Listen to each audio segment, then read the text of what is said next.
वीर वीरेंद्र राजकीय स्नातकोत्तर महाविद्यालय जादौर के YouTube चैनल पर आप सभी का स्वागत है। प्रिय विद्यार्थियों, हिंदी साहित्य विषय के अंतर्गत काव्यान विवेचन में कल हमने छंद के बारे में सामान्य चर्चा की थी। जैसा कि कल हमने बातचीत की है कि छंद का जो सामान्य अर्थ होता है वो होता है प्रसन्न करना या आच्छादित करना। छंद के प्रमुख अंगों के अंतर्गत चरण या पाद, मात्रा, तुक, गति, यति, गण इत्यादि तमाम अंगों के बारे में हमने कल बात की थी। जो कविता में ठहराव होता है वो यति है, जो कविता का बहाव है वो गति है। तीन वर्णों के समूह को गण कहते हैं और उच्चारण मात्रा उच्चारण में जो समय लगता है वो मात्रा होती है, लघु और गुरु। इसके बारे में कल हमने बात की है। छंद के प्रमुख प्रकारों के अंतर्गत वर्णिक या मात्रिक छंद ये दो प्रमुख प्रकार है और दोनों ही प्रकारों में सम, अर्धसम और विषम ये इसके प्रकार है।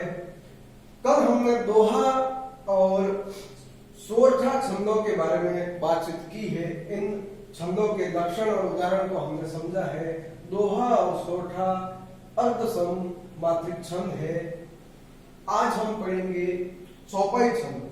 चौपाई छंद का जो सूत्र है या समझने का जो तरीका है, इस सूत्र से इसके लक्षण और इसकी परिभाषा को याद किया जा सकता है। कल 16 जत अंत न दीजिए। चौपाई छंद के लक्षणों के अंतर्गत इसके प्रत्येक चरण में 16 मात्राएं होती है। ध्यान रखिएगा, यहाँ पर मात्राओं की गिनती की जाएगी। यह मात्रिक छंद है। प्रत्येक चरण में 16 मात्राएं होती है और अंत में ज और त गण नहीं होता। ज और त गण नहीं होता। गण के निर्धारण के लिए कल हमने गण को समझने के लिए एक सूत्र की बात की थी। य माता राज बान सलगा।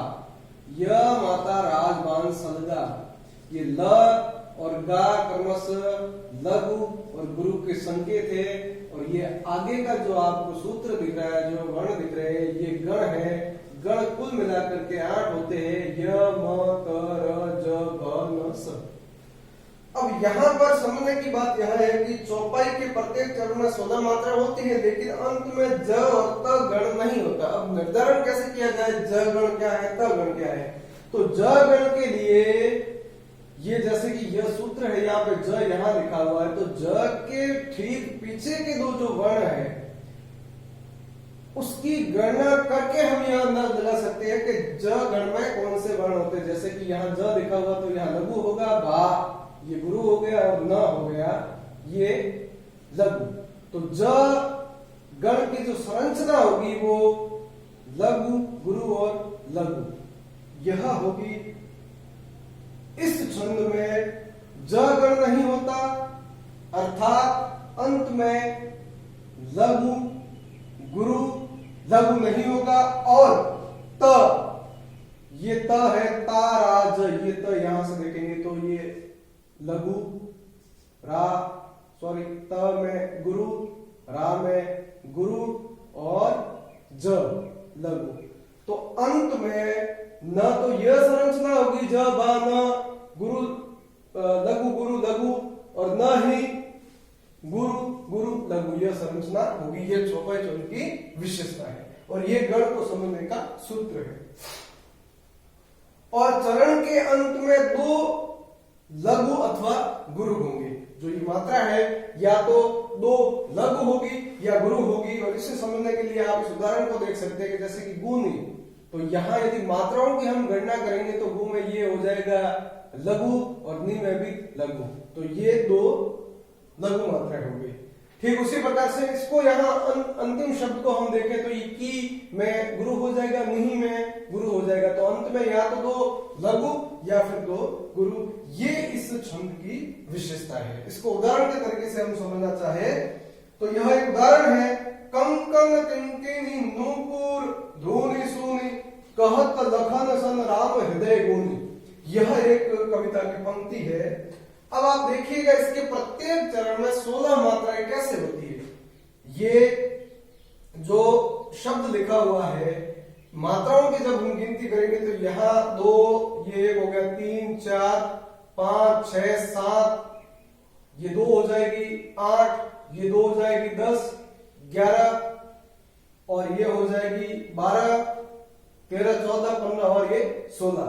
तो प्रत्येक चरण में ये 16 मात्राएं होगी। यहाँ पे भी 16 मात्रा है, यहाँ पे भी 16 मात्रा है। प्रत्येक चरण में 16 मात्राएं होगी और अंत में ज और त गण नहीं होता। जैसे हमने अभी समझा था कि ज गण के लिए क्या आवश्यक संयोजन चाहिए, लघु गुरु लघु। तो यहां हम देखेंगे कि ये लघु है, ये लघु है और ये भी लघु है। लघु लघु लघु। अब लघु लघु लघु का इन मात्राओं का संयोजन कौन से गण में होता है? न गण में। लघु, स लघु और ल लघु। तो ये न गण हो सकता है लेकिन ज और त गण नहीं हो सकता। ये इसकी विशेषता है। तो इसके लक्षणों को वापस एक बार समझ लेते हैं। प्रत्येक चरण में 16 मात्राएं होती है, अंत में ज त गण नहीं होता और चरण के अंत में 2 लघु अथवा 2 गुरु हो सकते हैं। ये हो गया चौपाई छंद के लक्षण और ये उसका उदाहरण। इसके ठीक आगे हम पढ़ते हैं रोला। रोला छंद को समझने का एक सूत्र है, रोला में 24 कला यति 11 13। अर्थात इससे समझ में आ जाता है, इसके जो लक्षण है कि प्रत्येक चरण में 24 मात्राएं होती है। इसमें लिखा हुआ रोला में 24 कला, प्रत्येक चरण में 24 मात्राएं होती है और 11 और 13 पर यति होती है। यति छंद का अंग होता है। कल हमने बात की, यति का मतलब होता है विश्राम या आराम। इसका उदाहरण यदि हम समझना चाहे तो जीती जाती हुई जिन्होंने भारतबाजी निज बल से मदमेट विधर्मी मुगल कराजी। अब जैसे कि यह एक पंक्ति है, इस पंक्ति में प्रत्येक चरण में 24 मात्राएं होती है। ये चरण यहां पूरा हुआ, जीती जाती हुई जिन्होंने भारतबाजी। अब ये एक चरण हो गया, निज बल से मदमेट विधर्मी मुगल कराजी, ये दूसरा चरण हो गया। अब प्रत्येक चरण में ये यहां से यहां तक 24 मात्राएं होगी। 2, 4, 6, 8, 9, 10 और 11 मात्राएं यहां हो गई और ये यहां हो गई यति। और पीछे की जो मात्राएं होगी ये हो जाएगी 13। तो 11 प्लस 13 के संयोग से ये 24 मात्रा हो जाएगी। और ठीक वैसा का वैसा अगले चरण में भी होगा। यह रोला की विशेषताएं है। तो प्रिय विद्यार्थियों, आज हमने छंद, जो प्रमुख छंद है आपके पाठ्यक्रम में, जो निर्धारित छंद है चौपाई और रोला के बारे में बातचीत की है। आप इस छंद के लक्षण और उदाहरण ध्यान से पढ़िएगा। आप सभी के लिए शुभकामनाएं। बहुत बहुत धन्यवाद।